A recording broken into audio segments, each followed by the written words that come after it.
anamnese espiritual. Em primeiro lugar, o que é anamnese? Essa palavra esquisita, né? E de onde saiu o tema da palestra? Na verdade, quando o Luiz convidou a gente para fazer a palestra, ele falou assim: dá um tema. Aí nós paramos para meditar um pouquinho, e aí a espiritualidade sugeriu o tema anamnese espiritual. Eu estudei esse negócio, você vê de onde tirava esse tipo de coisa. Mas a anamnese é aquele processo, aquela abordagem que o médico faz com você, quando você chega doente, e pergunta assim: o que você tem? E ele tem um questionário. Na verdade, ele tem um questionáriozinho, né? Com algumas perguntas básicas que ele vai fazendo, para que ele consiga identificar a sua história pessoal, e dentro da sua história pessoal, a própria história da enfermidade. Ocorre que mais ou menos na década de 90, começo dos anos 2000, foi feita uma pesquisa nos Estados Unidos, um professor chamado Harold Kuhn, que ele fez a seguinte pesquisa: em que ponto que a espiritualidade e a religiosidade ajudam, tem importância ou atrapalham o estado de saúde de uma pessoa. E fazendo uma pesquisa ampla, ele chegou na seguinte situação: 98% das pessoas entrevistadas acreditavam em Deus, 77% gostariam que a abordagem religiosa fosse colocada no tratamento, que os seus médicos fizessem abordagens religiosas, e 73% gostariam que no processo de terapia, de cura, eles fossem questionados sobre as suas próprias convicções religiosas.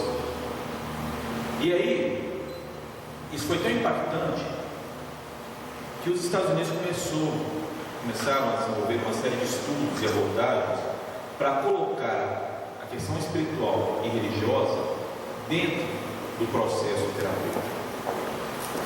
Para a gente ter uma noção, hoje os Estados Unidos têm mais ou menos umas 150 faculdades de medicina. 100 faculdades têm uma disciplina que se chama espiritualidade e religião, uma abordagem terapêutica. Em São Paulo, no Hospital das Clínicas, existe um grupo especializado de apoio terapêutico que se chama anamnese espiritual. O que é anamnese espiritual? Como é que esse negócio funciona, na verdade? E o que isso tem a ver com a questão espírita? Em primeiro lugar, eu queria chamar a atenção para uma questão muito importante que Kardec coloca no livro dos médiuns, o capítulo chamado do método. Ele fala assim: olha, a questão dos espíritos é secundária. Antes de tudo, você tem que perguntar para a pessoa, abordar a pessoa sobre a convicção que ela tem de possuir uma alma. Tornar ela espírita ou não, isso é secundário. O mais importante é que a pessoa consiga descobrir a dinâmica espiritual de si mesma. Como é que ela funciona? Isso é um alerta muito grande. Ele fala assim: a gente não deve começar pelo espírito, nós devemos começar pela abordagem espiritualista. Já começa em um ponto de interseção com a anamnese espiritual. Nós devemos fazer uma abordagem às pessoas para tentar desenvolver nelas essa consciência do espírito, da dimensão transcendente à materialidade que elas possuem. Se ela vai ser espírita ou não, isso para a gente pouco importa. O que importa é que essa pessoa recupere a sua capacidade de viver bem, de viver minimamente feliz, minimamente saudável, todos os aspectos possíveis. Bom, então a anamnese é essa leitura que a gente faz. A leitura que a gente faz em relação à nossa porção espiritual. A porção espiritual que nós temos, ela foi muito bem estudada, tirando aí da questão espírita. Vamos pegar a leitura de fora e trazer para dentro de casa. Ela foi muito bem estudada por um psicólogo que chama Victor Emil Frankl. Ele foi responsável pela criação de uma terapia chamada logoterapia, que depois mudou para uma outra vertente que chama psicologia existencialista. O que aconteceu com o Frankel? Ele foi prisioneiro. Primeiro, ele foi o responsável pela área de suicidas no Hospital Psiquiátrico de Viena. Depois, ele foi prisioneiro em campos de concentração durante a Segunda Guerra Mundial. E ele, desde essa oportunidade, dessa experiência traumática que ele teve na guerra, ele percebia uma coisa, ele escreve uma coisa no livro chamado A Presença Ignorada de Deus, um livro fininho. Você compra ele, você consegue comprar a coleção Frankel nas livrarias católicas. É fininho e fácil de ler. Mas ele aborda o seguinte: ele começou a perceber que em determinados momentos, algumas pessoas que eram prisioneiras simplesmente não acordavam mais. Não havia nenhum sintoma físico de que aquela pessoa tivesse algum problema de saúde, apesar de mostrar que sofria. Mas ela não acordava mais. E chegava no final do dia, ela morria. Aquilo chamou a atenção dele, porque ele falou assim: por que alguns simplesmente desistem de viver a um ponto tal que morrem no prazo de 8, 10 horas, sem nenhuma causa física, e outros continuam? E no livro ele conta uma coisa importante, que ele conseguiu a resposta disso um dia que entrou um prisioneiro dentro do pavilhão que eles ficavam, gritando: corre gente, corre, vem cá para vocês verem. E saiu todo mundo correndo, e quando eles olharam para fora, o sol estava brilhando. E todo mundo em comum começou a olhar para aquele sol brilhando, e ele falou assim: agora eu entendi.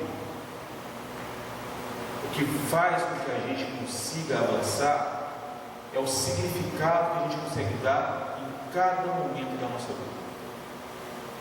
Mais do que qualquer situação de maltrato que eu sofresse, que eu estava sofrendo, eram aqueles momentos em que, de repente, o sol brilhando, ou uma espera de chegar a um outro ponto, de um fim de guerra, de encontrar um ente querido que foi separado pela guerra, pelos aprisionamentos, era isso, era o sentido que fazia com que as pessoas avançassem. Ele passa a Segunda Guerra Mundial olhando as pessoas, olhando para si mesmo e elaborando essas questões. Depois vão se tornar a obra dele em vida. Mas o Frankel diz o seguinte: o espírito, a espiritualidade, é a relação que você trava consigo mesmo e com a vida como um todo, com o seu próximo.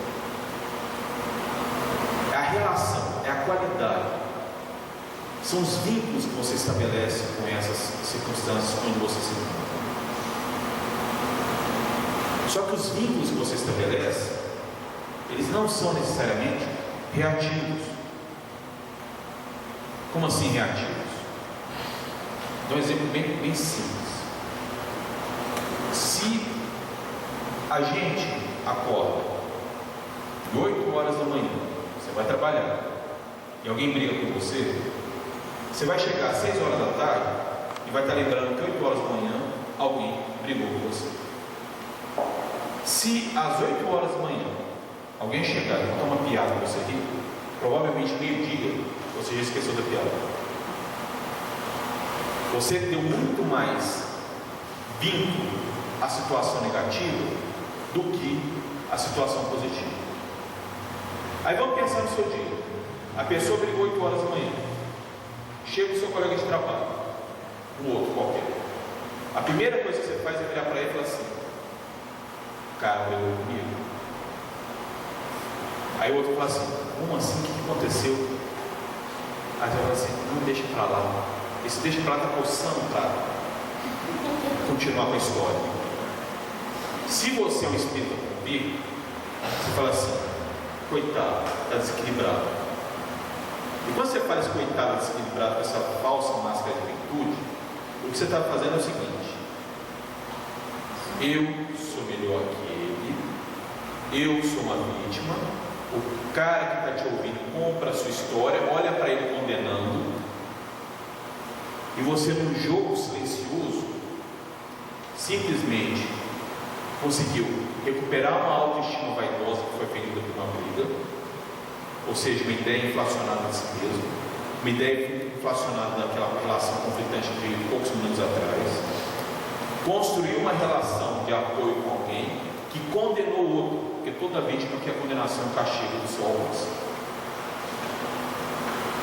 E você faz isso não sei quantas vezes durante o seu dia. E se você não faz, alguém faz com você. Porque toda hora chega alguém para falar mal dos outros. A coisa mais difícil é chegar alguém para falar bem de alguma coisa. Mas gente para falar mal, o que você consegue arrumar é uma coisa incrível. Aí você chega no final do dia, às 6, 7 horas da noite, e não sabe porque você está estressado. E não sabe porque você está cansado. Mas olha o que você fez. O dia inteiro. O dia inteiro. Eu acho bom o seguinte. A maioria de nós deve ter mais ou menos umas 2 ou 3 tarefas dentro da casa espírita por semana, né? Supondo que você tenha 3 tarefas por semana na casa espírita, você gaste 2 horas em cada uma, você gasta mais ou menos 6 horas por semana na casa espírita. E o resto, o que você está fazendo? Não é uma luta meio desbalanceada? É difícil. É muito pouco tempo para você fazer frente aos outros estímulos que você recebe durante a sua semana. Essa inversão fica complicada. Aí você não sabe que você fica doente. Você fica doente porque você está reagindo a essas provocações que chegam. Dar sentido significaria o seguinte numa situação dessa: a pessoa brigou comigo, doeu. Ninguém vai falar que não ficou incomodado, porque incomodou-se. Só que me compete definir a partir daí se eu carrego isso ou se eu mudo o conteúdo de mim mesmo. Eu não vou apagar o fato e nem vou fazer com que um fato que tem uma natureza negativa se torne necessariamente positivo. Isso é um erro grave que a gente comete. Achar que aquilo que produz infelicidade possa produzir felicidade.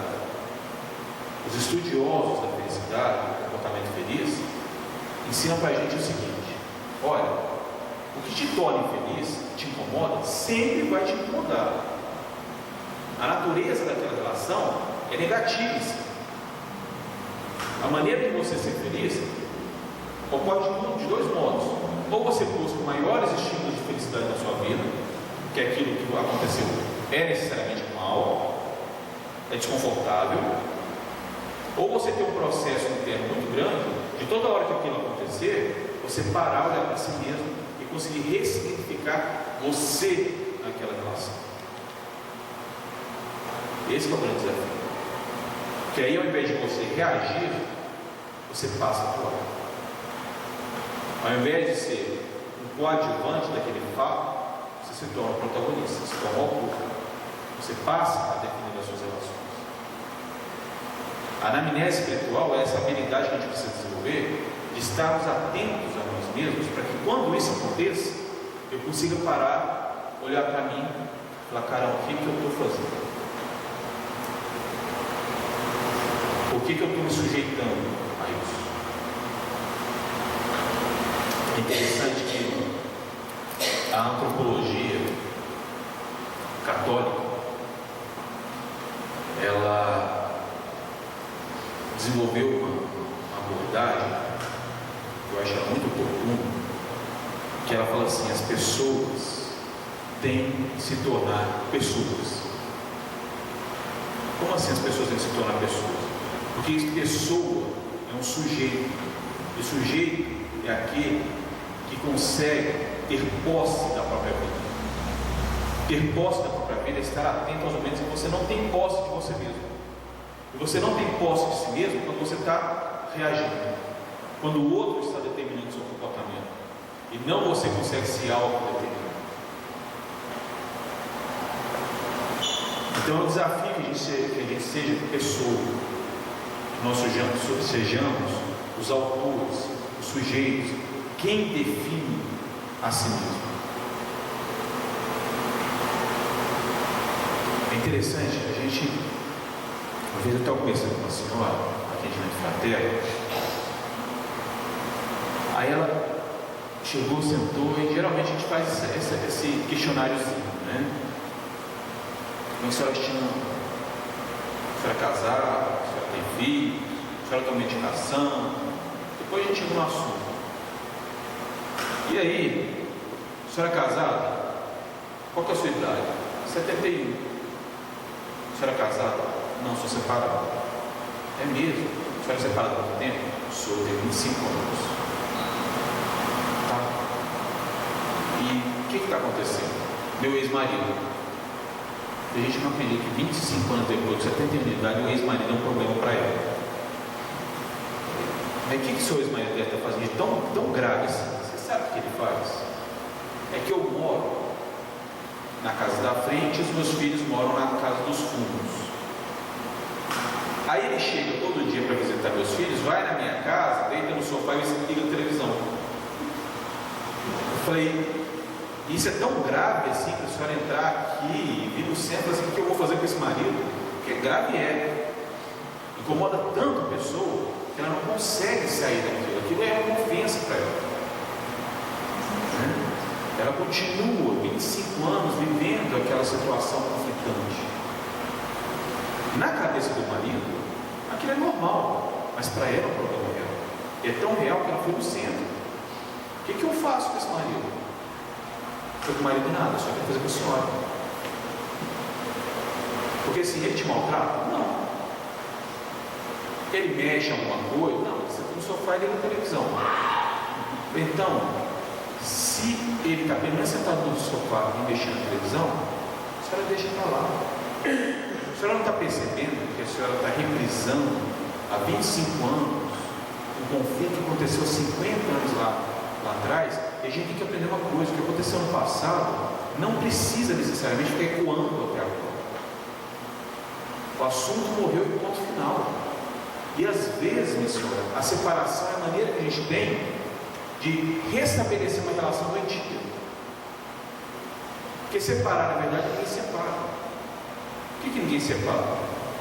Porque se por acaso hoje eu defino que eu vou separar da minha esposa ou do meu marido, tudo que eu fizer da agora para frente é uma decisão que eu tomei em relação a ele.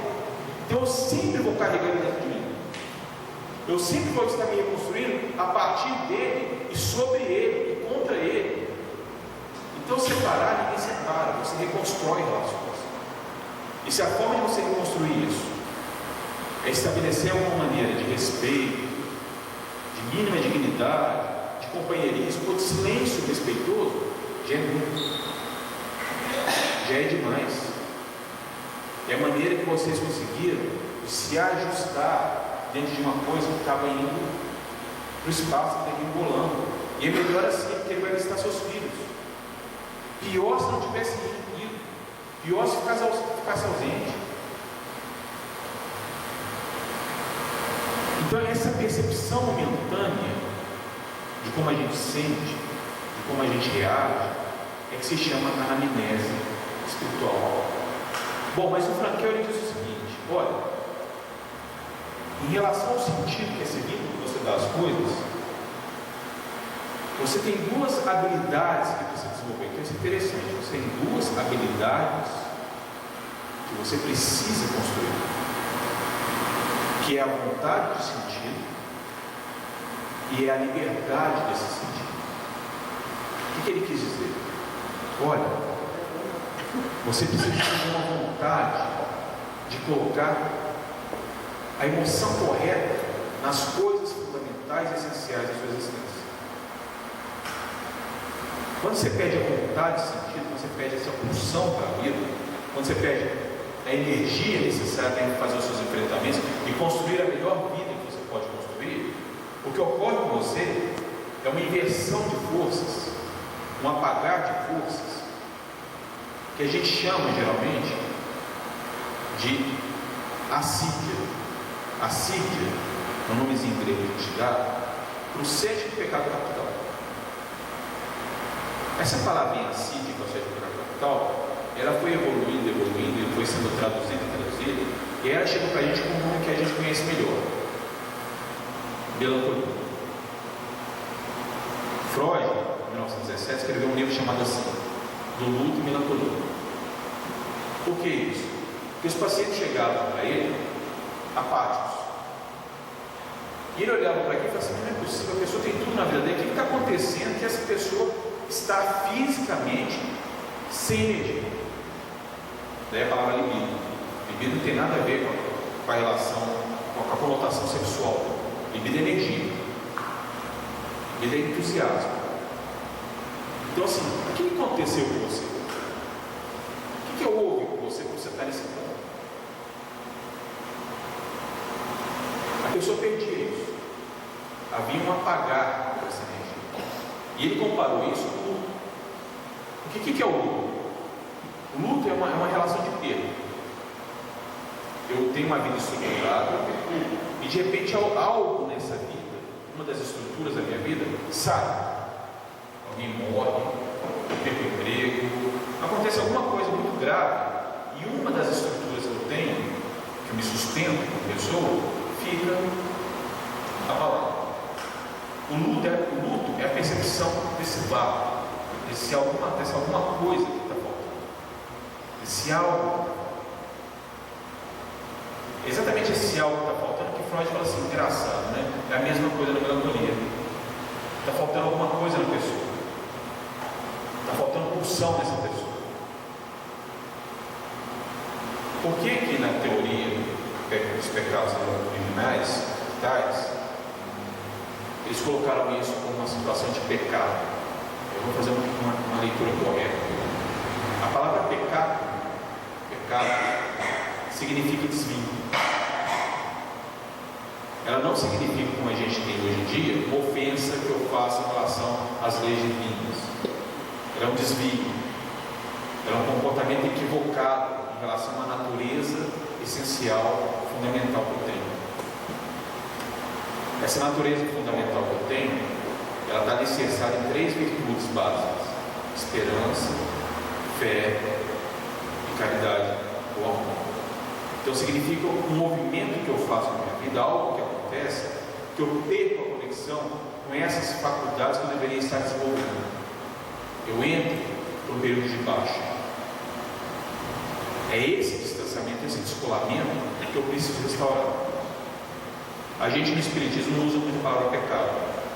Só que o conceito de pecado ele está colocado de uma maneira muito interessante lá no Livro dos Espíritos. Se eu não me engano, é a questão 1009. Tem um trecho do apóstolo Paulo que ele fala assim: mas quem é o culpado? Aí ele responde, ele mesmo se responde: o culpado é aquele que se desviou do belo e do bem, do arquétipo perfeito. Arquétipo, a primeira vez que vai usar a palavra arquétipo na doutrina espírita, depois vai ser restaurada com Jung, psicologia transpessoal. Aí a Joana Diante vai pegar isso e vai fazer um punhado de livros tentando explicar o que são figuras arquetípicas. Mas é interessante a palavra arquétipo ser colocada originariamente no Livro dos Espíritos. Aquele que se desvia do arquétipo perfeito, o homem-deus, Jesus Cristo. O culpado, o desvio. É essa saída da tua normalidade, da tua essencialidade, a perda de capacidade de desenvolvimento das suas faculdades. Você passa a viver ativamente em relação a algo que está faltando e você consegue enxergar o que é que está faltando. O Frankel, esse que eu estou conversando sobre ele diz o seguinte: as pessoas que têm problemas em colocar sentido na vida, elas se desenvolvem uma neurose, que chamam de neurose nogênica. É aquela pessoa que ela olha para a vida dela e fala assim: está desorganizada. Está desorganizada. E está desorganizado mesmo. Ela não consegue concluir as coisas. Ela não consegue ter ânimo para fazer as coisas. Ela olha para a vida dela e fala assim: está ruim. Eu não sei o que é, mas está ruim. E aí ela passa a apontar pessoas e situações que tenta dar uma resposta para ela mesma. Muitas vezes não tem nada a ver com o problema central que ela carrega. Só sei que está ruim. Então, o que ele ensina para a gente é que você tem a capacidade de desenvolver a vontade de dar sentido às coisas da sua vida. E aí tem uma outra situação que ele fala, que é a liberdade para dar sentido. Que é exatamente isso. Acontece alguma coisa com você que você não criou. Aquilo é te dado, aquilo é imposto. Alguém chega e briga com você, você não provocou. Alguém falece. Você não foi e queria que a pessoa morresse, mas ela morreu. Você vai no hospital e recebe um diagnóstico. Olha, você está com doença terminal. Você não queria. Mas você tem a liberdade de dar àquela experiência a qualidade necessária que vai fazer com que você avance ou com que você caia num processo depressivo. Porque essa melancolia que ele está falando, quando chegou mais ou menos lá pela década de 70, ela mudou de nome. Aí a gente não sabe o que é depressão. Ou transtornos de humor, transtorno de ansiedade, por aí vai uma escala enorme, até a gente não tem tempo para falar sobre isso hoje. Você tem essa condição de desenvolver sentido, colocar sentido nas suas coisas. Tá. Então a anamnese é essa leitura que eu faço de mim mesmo com aquilo que eu estou buscando. Como eu estou enxergando a minha vida. E é uma coisa muito interessante. O Jung, ele trouxe um termo grego também, muito parecido com a neurose de sentido, chama metanoia. O que é metanoia? Metanoia, em tradução livre, significa conversão. É a sua estrada de Damasco. Mas a interpretação de Jung, ele prestou atenção no seguinte: todos nós, em algum momento, vamos ter um contato muito direto com a melancolia da vida. Em algum momento nós vamos adoecer emocionalmente. Geralmente isso acontece quando você começa a subir, chegou lá pelos 40 anos de idade, até os 50, e aí você tem estradas, você pode olhar para trás e fala assim: ah tá, e olha para mim e fala assim: ixi, agora o tempo encurtou demais. E como é que eu pego essa experiência do para trás e aproveito o máximo do que vem para frente? Esse momento de indecisão é que eu tive metanoia, crise da meia-idade. E o corpo acompanha isso, porque a mulher nesses momentos ela tem a menopausa e o homem tem a andropausa. Até o corpo dá o primeiro sinal: olha, agora nós vamos começar a descer a ladeira. Estou te avisando. O grande problema é o seguinte: a mulher com menopausa, ela fica extremamente irritada, depressiva, ela tem os picos dela, sobe e desce, porque ela quer controlar o mundo, ela quer trazer aquilo para ela, quer botar ordem. E para o azar da mulher, o homem com a menopausa, ele pensa que é o Peter Pan. Ele começa a se comportar como se fosse um adolescente de novo. É o inverso. Não quando as senhoras pegarem seu marido achando que é um garotão, deixa, fala para ele assim: ô garotão, vai correr na avenida, vai correr 2 quarteirões e vai chamar o som. Deixa ele volta. É muito ano junto, ele sabe do caminho que não seja o caminho para casa dele. Deixa ele se estrupiar, vai chegar em casa com o joelho mancando, suado, todo dolorido, tomando Dorflex. Assim, amanhã, outro dia, ele vai acordar do mesmo jeito, vai achar que está parecendo um gatinho. Deixa as bobagens dele. Ele volta para casa. Graças a Deus a gente volta para casa. Porque tem essas coisas, né? A gente atende tanta pessoa lá no centro que chega com essas questões de casamento de carro e fala: não é fulano que tá. Tem uma moça no trabalho dele que está se engraçando. Eu falei: deixa. Aliás, isso é novidade. E pode ter certeza de uma coisa: se acontecer um dia ele ultrapassar a fronteira, ele vai passar vergonha. Ele vai voltar humilde para casa, nunca mais vai fazer bobagem que está fazendo. Então deixa essas coisas para lá. Depois de 30 anos de convivência, que é importante essa bobagem de amor. A mulher também é um bichinho complicado, né? Chegou uma senhora lá, a espiritualidade é muito interessante. Chegou uma senhora reclamando, e é interessante a questão da metanoia, no sentido que a reclamação básica da mulher é essa: olha, eu passo roupa, eu limpo a casa, eu faço comida, ninguém dá valor a esse troço. Eu estou cansado de ver a vida dos outros, não viver a minha. Aí você fala assim: mas o que é a sua vida? O que você quer viver? Aí a resposta: eu estou cansado de ver a vida dos outros. Não, você já falou isso. A pergunta é: o que você quer viver? Que é tão incompatível com isso que você faz. A pessoa não consegue te dar uma resposta completa. A nossa função é fazer com que ela enxergue, nem ela tem a resposta, está procurando. Aí a mulher chegou e começou a falar todo mundo, aquele discurso, ela falou assim: mas vamos pensar para o outro lado. Seu marido trabalhou o dia inteiro, ela ficou em casa, ele sofreu a porrinhação, ele está preocupado com minhas coisas, ele chega em casa cansado. A única coisa que ele quer fazer da vida dele é deitar no meio do sofá e da televisão para estar descarregado da energia. Ele não está pensando, não passou na possibilidade do raio de atenção dele durante o dia, que a senhora possa ter limpado o chão. Aí quando ele pisa com o sapato sujo, a senhora lá da cozinha já fala assim: olha lá o que ele está fazendo. Na hora que eu conto isso para você: mas aconteceu exatamente isso hoje. Eu falei: pois é, minha senhora. Mas está vendo? Deixa o homem sujar o chão, pega o pano e limpa de novo. São 3, 4, 5 passos. Para você pegar o resto da noite, depois de 3, 4, 5 passos que o cara deu. Deixa ele deitar no sofá. É uma coisa interessante. O Franz Kafka tinha um problema de relacionamento gravíssimo. E aí ele escreveu uma carta que nunca foi entregue ao pai dele. Isso vira um livrinho que chama Carta ao Pai, que é um desses livrinhos assim que a gente deveria ter na cabeceira.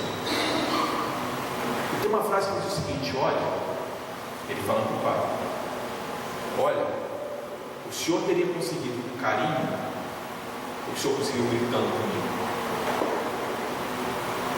Só tem uma diferença: gritando comigo, brigando comigo, eu fiz o que o senhor pedia, mas o senhor não conseguiu ter o meu apreço. Com carinho, hoje, o senhor estaria dentro do meu coração.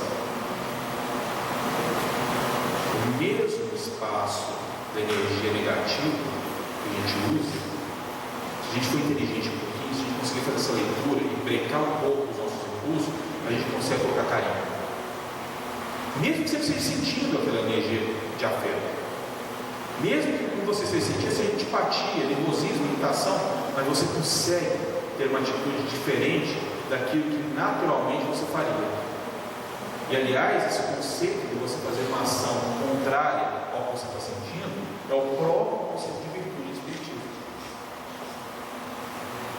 Os espíritos definem virtude no livro dos espíritos da seguinte maneira: a virtude, toda vez que há uma reação voluntária com seus maus pendores. No Evangelho do Espiritismo, Kardec retoma isso e escreve o seguinte: reconhece o verdadeiro espírito e o verdadeiro cristão pelo esforço que ele faz em domar as suas más inclinações. A tendência natural do comportamento emocional, você breca ela e fala assim: vou fazer o inverso. Eu vou ocupar o meu espaço existencial colocando uma outra coisa, que não aquilo que está me incomodando. Eu não vou autorizar aquilo que me incomoda a crescer mais ainda. Eu faço o inverso. Eu ponho o inverso. Por isso que as pessoas chegam assim, naquelas crises de depressão, e chega e chora, e a pessoa está naquele estado debilitado. Aí você ouve e fala assim: sabe o que você devia estar fazendo agora? Pegando uma comédia bem boba, bem besterol, e assistindo. Ah, mas por quê? Para rir. Porque até o seu comportamento religioso aqui agora é grave. Você chega aqui no seu espírito, sabe, carregado naquela coisa assim: a minha vida está acabando. Com toda honestidade, a maioria das vezes essa pessoa não está muito interessada em recuperar a saúde dela, está simplesmente interessada em falar assim: está doendo. Ela só quer despejar aquele conteúdo dela, mas melhorar efetivamente ela não. Você já viu quantas pessoas chegam na casa espírita, ou qualquer igreja? A maioria das preces nossas é assim: Senhor, protege meu pai, a minha mãe, o meu irmão, não sei o que, não sei o que, meu irmão. Muda todo mundo, se está todo mundo errado, está me incomodando. Dificilmente você pega alguém falando o seguinte: Senhor, me muda para que eu possa entender melhor o meu pai, me muda para que eu possa entender melhor a minha mãe, para que eu possa ser útil a eles. Aí a gente fala assim: Senhor, livra-nos de todo mal. E esquece que no Pai Nosso, antes de chegar nessa frase, livrar-nos de todo mal, Jesus fala o seguinte: não nos deixe cair em tentação. Ou seja, primeiro, meu filho, cuide do mal que você carrega dentro de você. E se você cuidar dessa energia negativa que você tem dentro de você, que está de fora, é mais fácil você cuidar. A gente reza para os outros, a gente reza para mudar o mundo. A gente só falta ver algo o seguinte: olha, se eu para falar a verdade, eu tenho outra planta aqui no mundo. Se eu usar minha planta, fica bem melhor a coisa. Nós temos um comportamento prático de oposição à vida e à luz, o que significa que nós desconfiamos de Deus. É aquela situação da Bíblia, né? Que o pai leva a criança lá para Jesus curar, e Jesus olha para você: você tem fé? Ele dá uma resposta inteligente, ele fala assim: Senhor, eu creio, mas me ajuda na minha incredulidade. Olha que frase bonita: eu creio, mas me socorre na minha incredulidade. Me salva naquilo que eu não consigo entender, naquilo que eu não consigo acreditar, naqueles momentos em que eu me oponho, que eu não entendo. Eu não entendo, eu tenho dificuldade assim. E aí, tá, onde que no Espiritismo, essa anamnese espiritual entra? Vamos trazer a coisa para uma linguagem doutrinária. Onde é que ela entra? Bom, se a anamnese espiritual, a leitura que eu faço de mim mesmo, para assegurar minha cura, meu equilíbrio, eu tenho uma coisa muito importante que se chama o seguinte: fora da caridade não há salvação. E aí, eu não sei quanto a vocês, mas essa palavra, fora da caridade não há salvação, essa palavra salvação sempre ficou um pouco incômoda comigo. O que é salvação? Como assim? Como é que esse negócio funciona? Porque não dá para ir no piloto automático. Porque falaram isso no Evangelho, eu vou aceitar e vou seguir sem você adora. O que acontece? Na verdade, essa salvação, o negócio que está escrito ali, é um capítulo de toda a religião. Toda religião tem uma teoria da salvação, se chama soteriologia, o estudo da salvação. A palavra salvação, soteriologia, a palavra é sotéria, e sotéria significa, em grego, livrar-se de e curar. Livrar-se do medo e curar aquilo que está em desequilíbrio. Fora do comportamento caritativo, você não consegue se livrar do seu medo existencial, do medo da vida, da desconfiança que você tem em relação a Deus, ao seu destino. E você não consegue estabelecer a melhor vida possível para você mesmo. Porque o indivíduo em equilíbrio, o indivíduo curado, ele está contido numa vida que vale a pena ser vivida. Agora, uma vida que vale a pena ser vivida é porque ela tem muitos objetos de amor. Ela tem muitas coisas que me vinculam por amor. Eu amo aquilo que eu faço. Eu amo as pessoas ao meu redor. Eu amo a circunstância em que eu estou, ainda que haja momentos extremamente negativos. Os momentos de tristeza, de infelicidade, não são maiores do que os momentos positivos que eu consigo sintetizar na minha vida. Que eu amo essa vida. E aí vem uma outra questão, tá? E essa questão é muito importante, porque até o próprio Kardec fala para pensar sobre isso. O que é caridade? E ele faz essa pergunta nos Espíritos, questão 886. O que Jesus entendia por caridade? Eu não quero a opinião do Espírito de verdade, não quero a opinião de ninguém. Eu estou perguntando direto para o homem lá em cima. O que ele entendia por caridade? benevolência, indulgência e perdão das ofensas. Olha que coisa interessante. Benevolência é fazer o bem para os outros. Não é não fazer o mal para os outros. É mais do que isso. É fazer o bem. É fazer alegria na vida dos outros. É entender-se responsável pela felicidade alheia. Isso é fazer bem. É se colocar numa situação de bem-estar. É colocar as pessoas ao seu redor numa relação de bem-estar. A gente faz caridade institucionalizada, ou seja, a gente faz açougue, a gente distribui mantimentos, faz esses negócios todos assim, porque a gente precisa aprender o gosto das coisas boas. Lembra que eu falei que a gente tem muito mais impressionado com as coisas negativas do que com as positivas? Precisa ter gosto para as coisas boas. É um absurdo a gente pensar assim: não, mas todo mundo gosta do que é bom. Sim, ninguém duvida que todo mundo gosta do que é bom, mas você se vincula a prazeres equivocados, a situações equivocadas, e vai carregando esse negócio. Então, é construir bem-estar. Indulgência é um comportamento extremamente complexo. A indulgência é você desconfiar e colocar em xeque o seu juízo sobre as pessoas e sobre as coisas. É você olhar e falar o seguinte: aquela pessoa é chata. Não, aquela pessoa é chata, uma coisa que eu estou colocando nela. Eu estou colocando chato sobre ela porque é um das perspectivas pelas quais eu consigo enxergá-la. Mas eu não posso, é um erro de percepção, definir que aquela pessoa é simplesmente chata. Ele é muito mais do que isso. Como diz Emmanuel Levinas, o outro é tudo aquilo que eu jamais vou conseguir ser.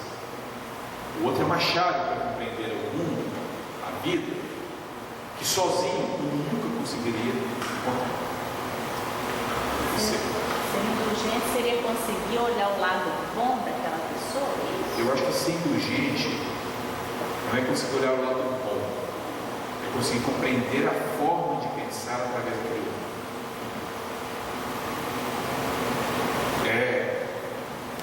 Você não significa concordar com o outro. É uma coisa que se chama escuta inclusiva. O que é uma escuta inclusiva? Eu permito que você dialogue comigo. Eu permito ouvir o que você está dizendo. Eu permito entender o que é que você está fazendo as coisas. Não significa concordar com o que você está dizendo. Mas eu me permitir. Também não é bem colocar no lugar do outro. Né? Ou colocar-se no lugar do outro, ele leva muito a uma conotação de simpatia e empatia. Empatia é só um processo que você olha e fala assim: me conta a sua história. Deixa eu entender. Você quer ver uma coisa interessante? Um momento desse de escuta, inclusive. A Universidade de Brasília, a Faculdade de Antropologia, ela fez uma entrevista com as pessoas que tinham cometido crimes sexuais, estupradores. A pergunta que se fazia é a seguinte: por que você fez isso? Eu quero entender o seu. Por que você fez isso? E aí o interessante foi que mais de 80% das respostas, as pessoas disseram o seguinte: porque eu sou homem. E ela, na condição de mulher, ela está no direito dela de falar não. Olha que raciocínio. Olha como existe uma lógica torpe, não aceitável, mas existe uma lógica para ele. Uma lógica torta, um sofisma, é um raciocínio equivocado, desrespeitoso. Mas se não houvesse aquilo dentro dele, o comportamento não agiria. Então eu olho aquilo lá para aprender assim: agora eu consigo entrar no seu mundo, seria questão de simpatia, e te propor um outro comportamento, de modo que você consiga rever os seus próprios fundamentos. Porque na verdade também importa, muitas vezes a gente tem a sorte de alguém ou nos ouvir e fazer isso com a gente.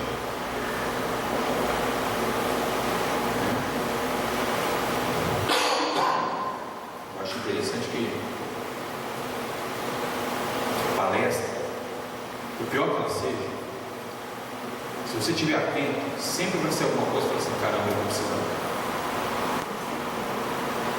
Porque tem palestrante, se você está nervoso, você vai assistir ele, você dorme. É o palestrante de hormonia, que é o Nexotan. Se você está com problema de insônia, vem ouvir esse tipo de palestrante, você senta e dorme. Mas você pode ser o seguinte, por pior que ele seja, em algum momento ele vai falar alguma coisa e fala assim, nossa, eu captei o que eu precisava, era aquilo que eu precisava. E quando comigo me acontecem essas coisas, eu fico extremamente grato. Porque o bom é você ser surpreendido. É muito bom quando alguém te surpreende. A gente pega assim e fala assim, nossa, eu nunca tinha pensado por esse lado. Então a indulgência é muito complexa.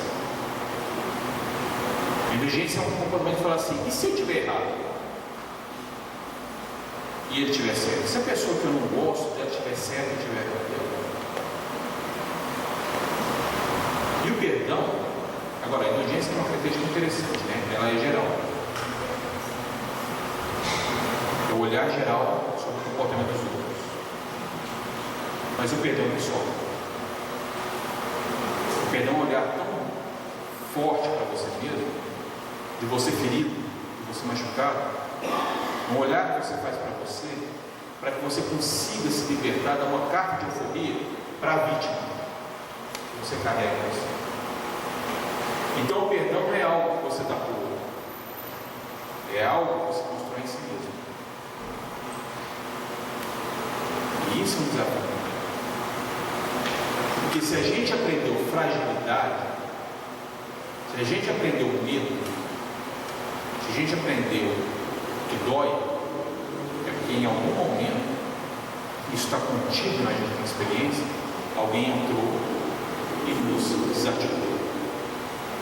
Perdão é ir lá nessa experiência da fragilidade, que está carregado de medo, e começar a reconstruir isso.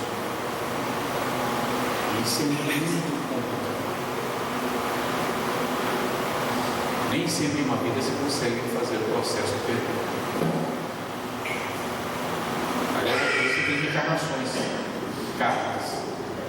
O processo de perdão, de ressignificação, está sendo construído. Então, o que é a anamnese espiritual no sentido espírita? É quando você consegue trabalhar a si mesmo num ângulo, uma perspectiva caritativa da vida. Será que eu estou construindo mais momentos de felicidade, momentos de tristeza, de tensão na minha existência? Será que eu estou sendo hábil de ser feliz? Será que eu estou julgando demais as minhas, estou colocando super expectativas, estou inflacionando os meus desejos? Estou rejeitando pessoas que poderiam estar contribuindo comigo. Não estou sabendo dizer não às pessoas. A indulgência faz isso para mim. Ela ensina a gente a falar não na hora que tem que falar não, e falar sim na hora que tem que falar sim. Porque muitas vezes a gente sofre por isso. Fala sim quando deveria ter falado não, fala não quando deveria ter falado sim, toma a decisão certa na hora errada e toma a decisão errada na hora certa. A indulgência é um radar de atenção e fala assim, peraí, deixa eu pensar melhor isso. Deixa eu me pensar essas coisas. E será que eu consigo me libertar do que me fez mal? Das figuras internas que eu trago comigo? Do pai carrasco, da mãe carrasco, do irmão ausente, do irmão carrasco, do coleguinha de escola terrível que eu tive. Eu tenho um amigo, duas. Acho muito interessante elas contarem isso. Elas estudaram em uma determinada escola aqui em Ribeirão. Se eu estivesse gravando, eu ia falar não. Mas uma determinada escola aqui. E elas eram pessoas muito simples em relação à condição econômica e financeira das pessoas dessa escola. Uma era bem moreninha, então ela tinha um cabelinho, né? Hoje o cabelo dela é escorrido. Ela fez tanto chapinha, botou um produto no cabelo dela, que se cair um pingo d'água não entra, ele escorre, cai, um capacete. Aí eu falei assim, mas por que você fez isso, né? Eu fico brincando, eu vou trazer um borrifador de água e jogar na sua cabeça esse trem. Ela sempre conta a mesma história, né? Porque quando eu era pequeno, estudava na escola, minha mãe ia pegar a fazer 12 Maria Chiquinha e ficava dois negócio que eles confundem, sabe? E todo mundo fazia gozação comigo. Olha a adulta que eu virei.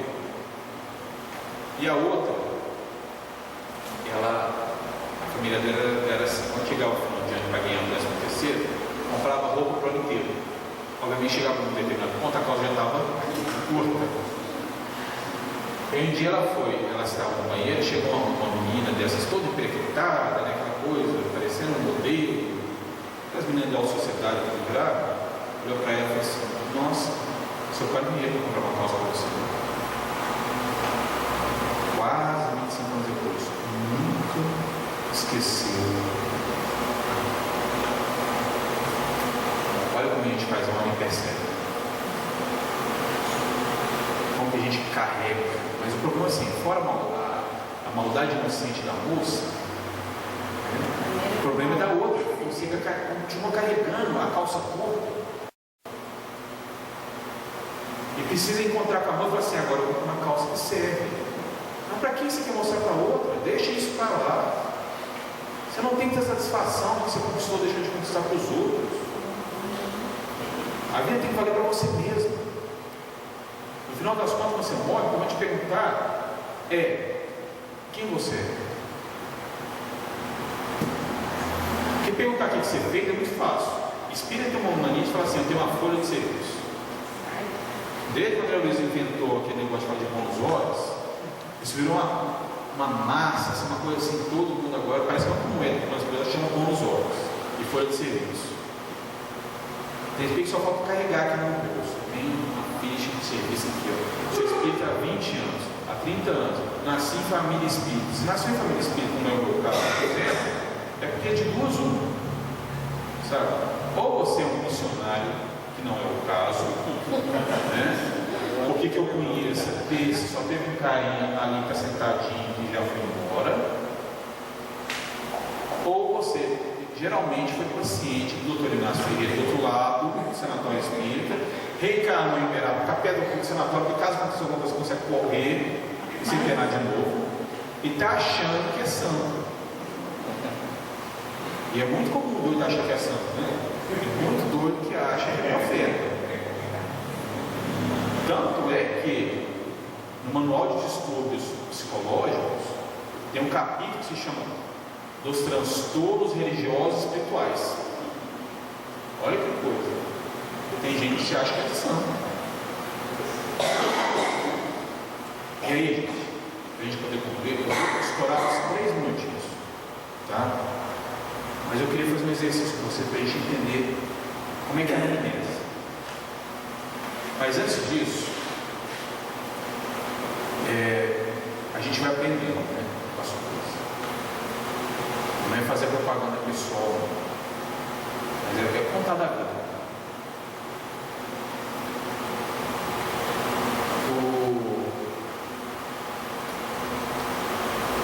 Eu tive umas 3 situações que me deixaram bastante perplexo. Uma delas foi umas 2 semanas atrás. A primeira delas, a gente pensar na nossa condição de caridade em relação ao outro. Quando alguém te aborda, você tem que dar uma resposta para ele. Porque a religião não pode, a gente não pode ter medo de enfrentar a nossa incapacidade de responder. Era Páscoa, um domingo de Páscoa, eu estava lá no Pedro Paulo. Acabou o trabalho de fotografia lá no caso da série. Estou saindo, toco o celular. Uma pessoa que trabalhava no escritório de negócio falou assim: escuta, estou com um menino aqui, internado, é Páscoa, só está ele e a mãe. Será que você poderia trazer o de Páscoa? Tá, você está saindo um trabalho de fotografia às 8h30, 9h da manhã, alguém te liga e fala assim: teu menino precisa de Páscoa. Você acha que o seu doido não arrumar o de Páscoa amanhã? Se não arrumar, você para no grau direto. Então o raio na minha cabeça, pode ter certeza disso. E saí inesperado do domingo para achar o de Páscoa inteiro. Não achava, achei 2. Depois de quase 2 horas procurando. Cheguei, tem um menino de 11 anos de idade, um menino bonito, mas já livre daquilo que era carequinha. Veio ouvir, e a mãe estava lá. E comecei a conversar com a mãe, sabe aquele discurso pronto, sabe? De consolar. E às vezes a pessoa não quer ser consolada em nada. Ela não quer falar do assunto, ela só quer que você puxe a cadeira, você fala assim, vamos falar de futebol? Tem um psicólogo baiano, o Adenaldo Novaes, espírita, ele fala uma coisa muito interessante, ele fala assim, gente, tem gente que mexe na coisa, ele fala assim, Jesus, o problema dele é com Jesus não. Ele está muito bem junto com Jesus. Ele só quer intimidade. Ele só quer conversar. Não precisa ser uma coisa grave, séria, pesada. Vocês lembram de Jesus? Lá na casa de Lázaro? Né? Que a Marta chega assim, pô, o senhor está aí no quintal com esse bando de gente, tocando pagode, eu estou limpando na casa, o senhor não vai. Não é hora disso. Puxa a cadeira sempre. Vamos conversar. Deixa isso para lá. A casa nem ser limpa. Esse momento é único. Põe a sua cabeça aqui agora. Porque Jesus gostava do pagode. Tem essa passagem. O primeiro milagre dele foi nas bodas de Caná. Para ele despedir, ele fez a última ceia. Ele gostava da festa. Mas é uma coisa interessante. Uma pergunta que o pai do Chico fez para ele, que eu acho uma poesia a resposta do Chico. O pai do Chico fala assim: Chico, não tem Jesus no plano espiritual. Aí o Chico pensa e fala assim: eu acho que isso se chama alegria, que é tudo que busca aquele que sofre. Claro que resposta inteligente, não precisa além de mão, eles somos sozinhos resolver problemas de todo mundo. Jesus chama alegria. Evangelho é alegria. O Evangelho é festa, é alegria. Aí eu fui tentar consolar a mãe. Conversei com ela um pouquinho, fui embora. E passo umas 2 semanas mais ou menos, a pessoa me ligou de novo e falou assim: eu queria contar para você uma conversa que eu tive com um menino, Vitor. E o que aconteceu? Eu achei que ele tem depressão. O que você acha disso? Porque eu estava conversando com ele e ele me disse assim: eu estou com medo. Aquilo me bateu tão forte, porque eu penso assim: como é que eu consigo responder para uma criança de 11 anos que vai morrer para que ela não tenha medo? Que habilidade de discurso é essa? Como é que você resgata uma pessoa assim? Não era só a mãe, era ele. A prova era dele. Como se salva alguém em si mesmo? A outra, me chega uma senhora, ela fala assim: estou voltando aqui, orientação fraterna, estou voltando para casa, tem 5 anos que eu não venho, então eu queria começar a fazer um tratamento de obsessão. Achei estranho, eu já sabia até o ritual da casa, né? Uma coisa bateu assim, 5 anos longe. Mas o que houve? Não, compromissos profissionais, não dá outra vida, isso aqui, acabou se martelando. Não, tem uma coisa por trás. Ele ia falando assim: mas o que aconteceu? Eu insisti na pergunta. Tinha um negócio por trás daquilo, era muito cortês, muito delicado. Aí por fim eu falei assim: olha, eu dou meia hora de conversa. Eu vou te contar o que aconteceu, já que você está insistindo tanto, eu vou te contar o que foi. Há 5 anos atrás eu tinha uma filha. E eu tive um problema na hora do parto, fiquei internada e minha filhinha foi para UTI. Quando eu recebi alta, eu saí do hospital e falei assim: vamos lá no centro do Paz. E vi que meu marido deixou a nossa filha. Foi a única vez que ele deixou a minha filha e eu saí do hospital e fomos tomar um passo para rezar por ela. Eram 9 horas da noite. Eu cheguei aqui e pedi: me dá um passo, 4 grupos trabalhando. O senhor pode me dar um passo? Não, o grupo é fechado. O senhor pode me dar um passo? Não, eu já estou me encerrando. O senhor pode me dar um passo? Ela não deveria ter baixado na pessoa, ela não está vendo que é um grupo fechado, não temos condições. Nenhum abriu a porta. Tocou o telefone dela. a filha tinha acabado no meio.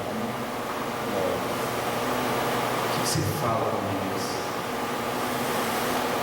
Pelo amor de Deus, o que você fala? Porque se alguém tiver a resposta, me ensina. Eu não sabia onde eu enfiava. Que disciplina é essa? E tem horário de começar, tem horário de terminar. E se você estiver preocupado, passando mal, não me desculpa. Seu filho morre, mas eu não te entendo. O que é isso? Que absurdo é esse? O que você faz? Pedir perdão.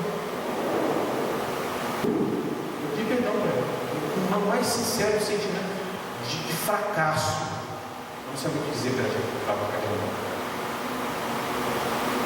Se eu pudesse, eu chegava no pé dela para pedir perdão. E a outra, a senhora recebeu uma mensagem no secretário. O filho morreu numa situação complicada. Complicada no sentido assim, não havia uma certeza de como é que o acidente aconteceu com o filho. E a mãe veio liberar. E ela vem com aquela intenção, seu filho precisa que o filho me conte o que é que aconteceu. Se ele me contar o que aconteceu, eu não consigo ter paz no coração. E o menino manda a carta para a mãe. Ele aborda o assunto, mas sem ser direto no assunto. Ele coloca várias frases soltas que explicam sem ser objetivo, coisa do tipo: mãe não culpa ninguém. Eu fui fazer uma brincadeira e a coisa saiu errada. Não era o momento. Eu precipitei as coisas. Se não fosse a minha petulância e vaidade, eu estaria com a senhora. A mulher entrou. Foi pior do que comigo. Se isso era pior, eu ganhava, não ter ganhado a mensagem dela. E ela veio conversar. E ela falando: olha, não dá. Eu queria algo mais objetivo. Eu queria algo que realmente me mostrasse, sabe, me desse uma resposta. E você vai olhando aquele sofrimento, aquela dor daquela mãe, e você fica pensando exatamente como é que eu chego nesse coração e tiro essa dor dela. E será que eu tenho o direito de tirar a dor dela? Será que o processo de evolução dela consiste necessariamente em passar pela zona da dor, pela revolta? Quem que sou eu para chegar para alguém e julgar a revolta dela? E ela falando de um lado, eu vou cobrando do outro. E ela falando, eu comecei a fazer uma prece, assim: me ajuda, porque eu tenho que falar alguma coisa para essa mulher, coitada. Por que ela volta para São Paulo nessa crise que ela está? Nesse caso, está com uma resposta. Eu achei muito interessante. Não, que ela falou assim: eu acho que a senhora está fazendo a pergunta errada. Eu me surpreendi não, porque você está fazendo a pergunta errada. Não vai adiantar. A carta não vai trazer o seu filho de volta. Não vai trazer o corpo dele de volta. O que a carta vai fazer é trazer o corpo emocional do seu filho de volta. Vai reconstituir a senhora de agora para frente, de agora para trás. O que ficou é muito bom. Mas já tem que entender que de agora para frente ele continua com você de uma outra maneira. Mas a pergunta está errada. Não foi por que aconteceu, é para que aconteceu. É aí que se avança. Ela parou, olhando, pensou, deu um abraço, molhou a sua. Se ajudou ou não, eu não sei. Mas me ajudou naquele momento em olhar para ela e fazer a seguinte pergunta, a seguinte indagação: quem sou eu para tentar julgar e consolar e tirar do outro a dor dele como se isso fosse um pecado, como se fosse uma coisa negativa? Que simplicidade que é essa que eu estou julgando o outro? Que petulância, que arrogância é essa? A gente lembra do Chico, né? Quando chegava nesses casos, ele ligava para a pessoa abraçada. chorar. O cara não há que responder. Eu acredito piamente que a vida continua. Mas, o que é, na verdade, para mim, não é para o outro, é o momento dele, a experiência dele. E será que eu, no caso inverso, se eu tivesse perdido, eu não teria que fazer a mesma coisa? Eu quero chegando aqui para o alto, e falando assim, agora passou do limite?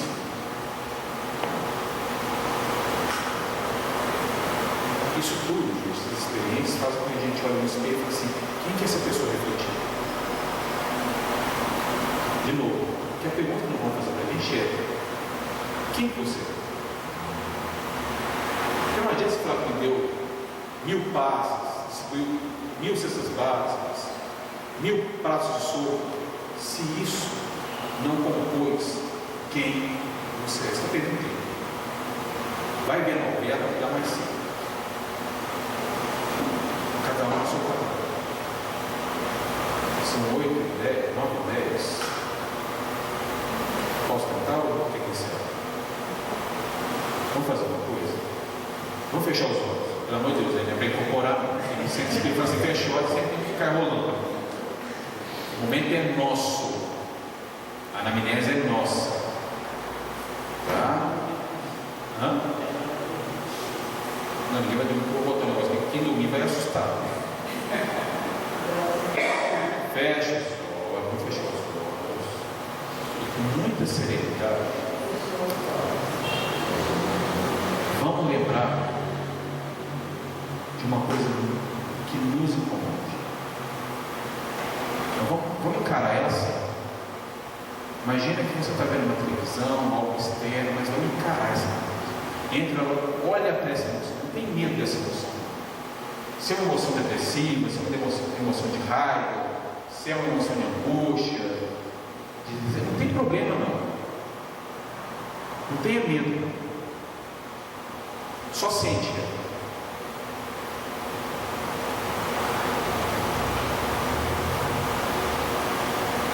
Incertezas. Olha, mas deixa que esse mal-estar que isso contém te toque. Ela está fora, ela está um pouco distante, mas ela pode tocar em você sem que você tenha medo dela.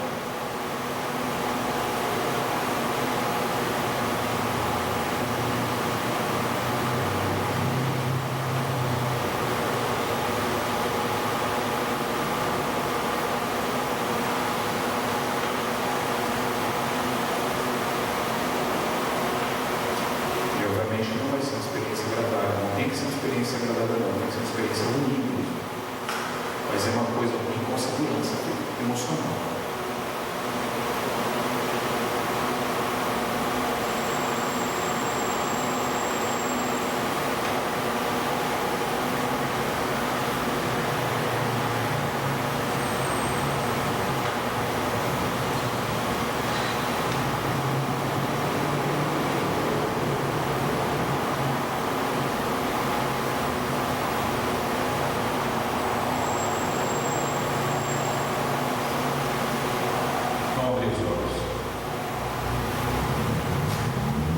A gente tem uma experiência ruim, a gente troca uma experiência ruim.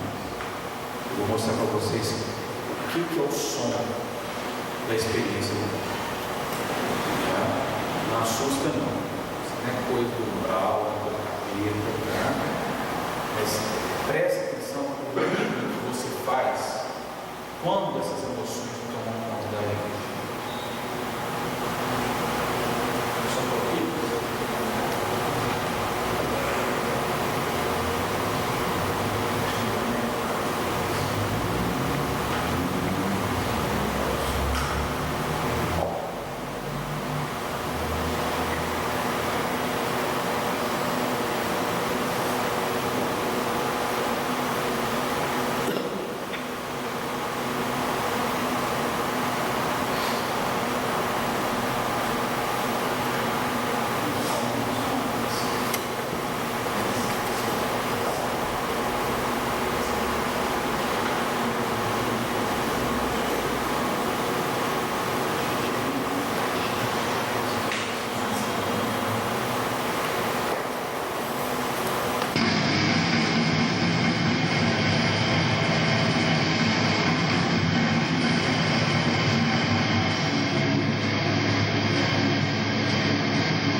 É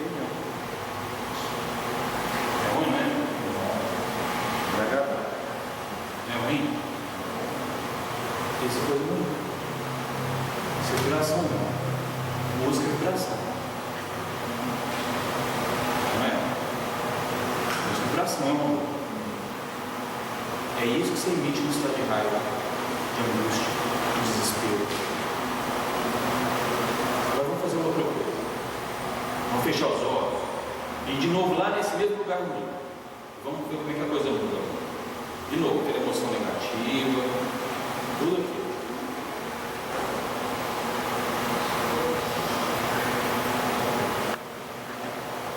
Agora nós vamos pegar essa situação negativa e vamos vibrar sobre ela de outra maneira.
Vocês viram como a situação é a mesma, mas pode vibrar de maneira diferente dentro dela?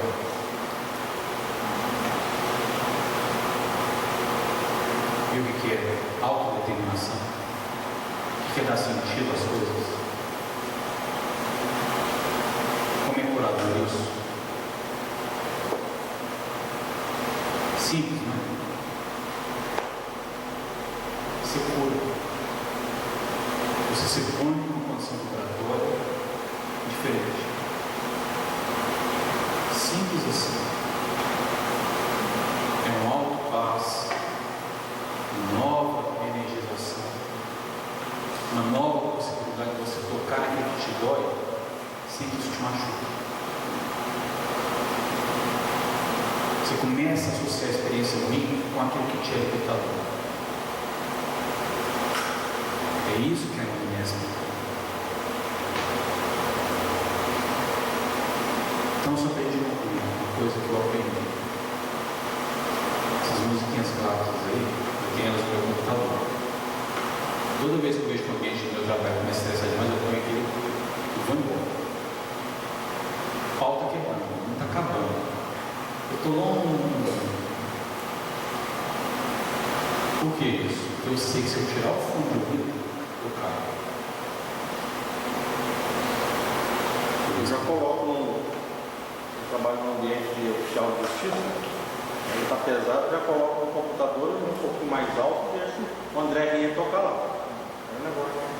Mas se eu fizer isso, eu não vou me chamar de doido. Né? Tem que respeitar o melhor. Mas é cuidar da gente.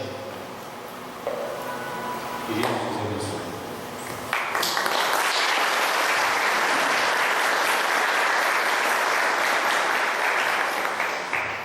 Luiz, agradecemos a sua palestra, te presenteamos com um livro, tá? Muito obrigado pela brilhante palestra da noite hoje.